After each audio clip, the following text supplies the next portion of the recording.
হাবিবুর রহমান হাবিব। সংক্ষেপে বক্তব্য রাখার জন্য অনুরোধ করছি হাবিবুর রহমান হাবিব।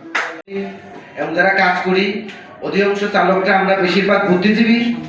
আমরা এই চালকদের সঙ্গে এই ইউনিয়নে আমরা প্রায় যে একটা ড্রাইভার লাইসেন্স করতে হলে 60 ঘন্টা প্রশিক্ষণ দিতে হবে। 15 বছর 20 বছর ধরে গাড়ি চালাচ্ছে, তাহলে সেই ড্রাইভার যদি লাইসেন্স রিনিউ করতে হয়, তারা নতুন করে আবার 60 ঘন্টা প্রশিক্ষণ দিয়ে লাইসেন্স করতে হবে। একটা নাটকীয় ব্যাপার। আরো কিছু কথা মাধ্যমে আপনার পাকিস্তান অথবা ইন্ডিয়া অন্যান্য রাষ্ট্র থেকে সেই কার্ড আসে, শুনি আসে। আমি তার একজন ড্রাইভার, ওই মালিকের ড্রাইভার, তার ওইখানে 14 বছর কাজ করে। কাজ করার পর তার একটা ছেলে বাবু হয়, তার ঘরে একটা ছেলে বাবু হয়।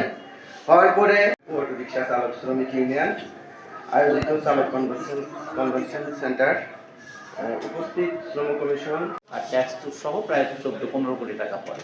কেউ কেউ নাকি 23 কোটি টাকা দিয়ে কিনেছে। আবার বাংলাদেশে তারপরে যদি আমি BMW, রেঞ্জ রোভার বলি, যেগুলো 3.5 কোটি 4 কোটি টাকা, কিংবা অডিও গাড়ি যেগুলো 3 কোটি 3.5 কোটি টাকায় বিক্রি হয়, সেই গাড়িও চালান একজন চালক।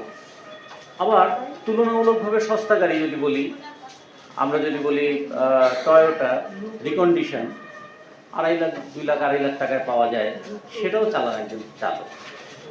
কিন্তু খেয়াল করে দেখবেন, এই সবচেয়ে বেশি দামি গাড়ি এবং সবচেয়ে কম দামি গাড়ি, সবচেয়ে প্রয়োজনীয়, সবচেয়ে আরামদায়ক, সবচেয়ে দামি সিট, সবচেয়ে আধুনিক, সবচেয়ে আরামদায়ক, কিন্তু সেই গাড়ির মালিক যাকে নিয়োগ করেছেন, সেই শ্রমিককে তিনি ভাবছেন সবচেয়ে কম বেতনে কাজ করবেন, সবচেয়ে বেশি সময় কাজ করবেন, সবচেয়ে বেশি কথা শুনবেন এবং তার সবচেয়ে কম নিরাপত্তা থাকবে। আর মর্যাদার কথা নাই বা বললাম, তাহলে কিরকম একটা বৈপরীত্য। আমরা বলি যে আমরা যখন ঘুমাই, গাড়ি চালক তখন জেগে থাকে। এবং আমরা যদি এই প্রশ্ন করি, গাড়ির চেয়ে একটু আগে আমরা এখানে আপনাদের লেখা শুনেছি যে গাড়ি কি গতিতে চলে, সেকেন্ডে কত দূর যায়।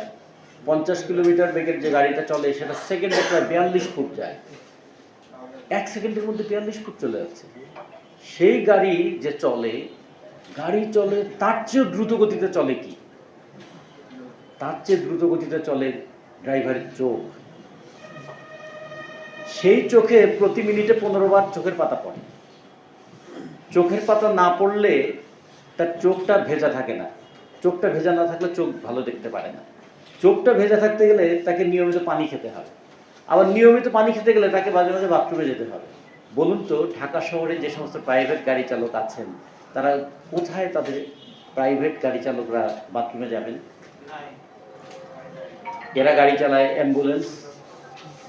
আমি যদি হালকা যান, আমাদের ড্রাইভিং লাইসেন্সের হিসাব অনুযায়ী দেখি, motorcycle, light vehicle, heavy vehicle.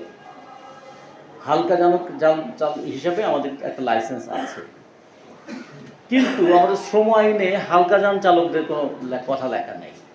আমি ড্রাইভিং লাইসেন্স পেলাম হালকা যানের চালক হিসাবে, কিন্তু শ্রম আইনে তার স্বীকৃতি পেলাম না।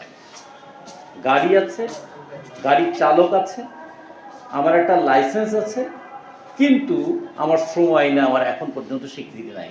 সেই লড়াইটা করতে হচ্ছে বলে আমাদের এখানে লিখতে হয়েছে রেজিস্ট্রেশন পাওয়ার ক্ষেত্রে ঢাকা জেলার ট্যাক্সি, ট্যাক্সি কার, অটো টেম্পো, অটো রিক্সার চালক শ্রমিক ইউনিয়ন, এবং ব্র্যাকেটে আমাদের লিখতে হচ্ছে হালকা যানবাহন চালক।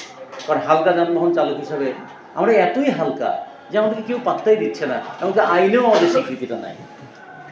সেই জায়গায় তার চেয়ে বেশি হালকা কি আমাদের চাকরি। শ্রম আইনের 5 নম্বর ধারায় আছে নিয়োগপত্র না দিয়ে কাউকে নিয়োগ করা যাবে না, কিন্তু আমাদের নিয়োগপত্র হচ্ছে আমাদের চাবি। কালকে যদি মালিক বলে কালকে থেকে আসবে না, চাবিটা দিয়ে যাও, তাহলে আমাদের নিয়োগপত্র হচ্ছে আমাদের চাবি। প্রত্যেকের ক্ষেত্রে অভিজ্ঞতার একটা মূল্য আছে। আমাদের চালকদের অভিজ্ঞতা যত বাড়ে, বয়স যত বাড়ে, চাকরির ঝুঁকি তত বাড়ে। ও তো বুড়ো হয়ে গেছে, ওকে ছাঁটাই করে দেয়। তার মানে এখানে অভিজ্ঞ চালকের ঝুঁকিটাও বেশি। তারপরে যদি বলি যে আমি ওই প্রাকৃতিক যে প্রয়োজন, আমি বাথরুমের কথা যেমন বললাম,